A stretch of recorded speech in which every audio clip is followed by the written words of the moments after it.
It's one of the few clear mornings in Bundongo rainforest.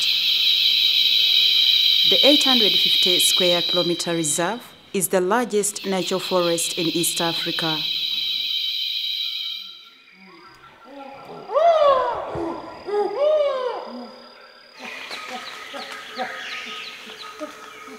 It's home to about 580 chimpanzees, an endangered species in Uganda.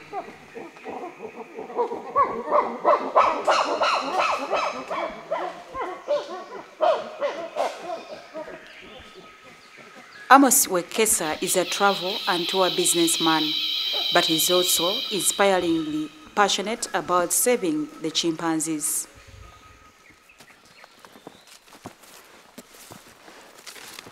Sustainable use of one of the last tropical rainforests in Uganda is his greatest desire.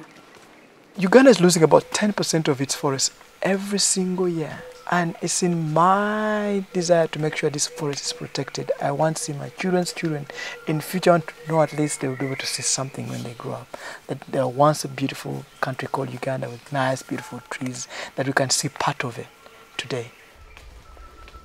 Because of his commitment, the National Forest Authority of Uganda handed over management of the forest to him 2 years ago. Wekesa comes to the forest as often as he can save time. The constant visits guide him on the kind of conservation measures he makes. To bring in more money needed for preservation, he opened up an environmental-friendly tourist lodge right in the forest 5 years ago. Before the tourists came to this forest, there was a lot of logging, there was a lot of poaching within the forest, and the numbers of the tourists that are coming in now are giving us an opportunity to employ 99% of the people in this forest. And then from that, from the earning they get, they'll be able to see the use and the value of this forest, which is good for us as a company and good for the community as a whole. Close to 30,000 people live in the surrounding of Bundongo forest area. Population growth is much higher than there is land to sustain it. The chase for people is usually to cultivate the reserved forest land.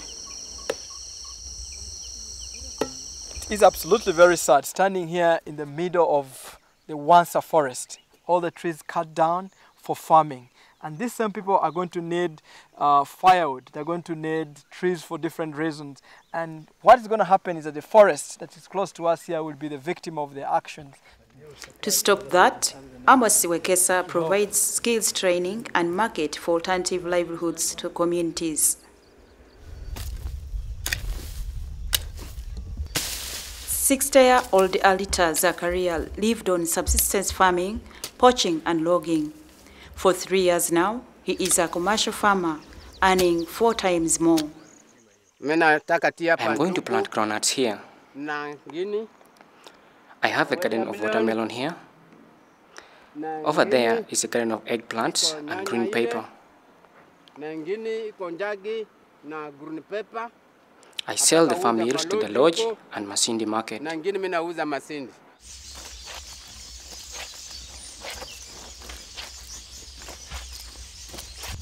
Women in communities around the forest started their own businesses, a laundry service for the lodges. This brings in $80 a week for their families.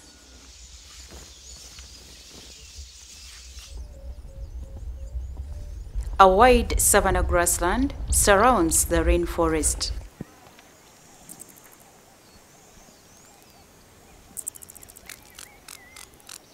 Thousands of animals live here.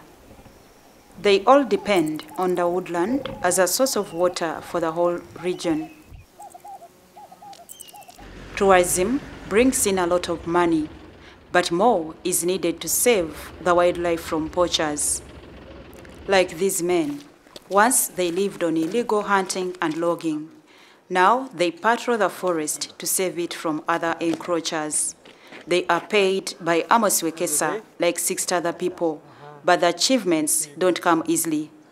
They're used to one lifestyle of either logging, doing subsistence farming, or poaching within the forest. So trying to tell them or the alternative, moving away from the usual lifestyle, is a very big hassle. However, what is helping right now is that they're seeing from their friends who are earning a good living from this forest, and they're turning slowly from what they're doing to coming into being part of the conservation.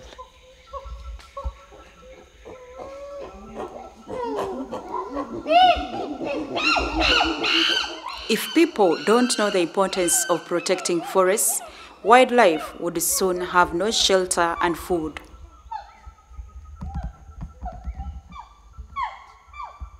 And Amos's greatest fear is that chimpanzees will vanish too.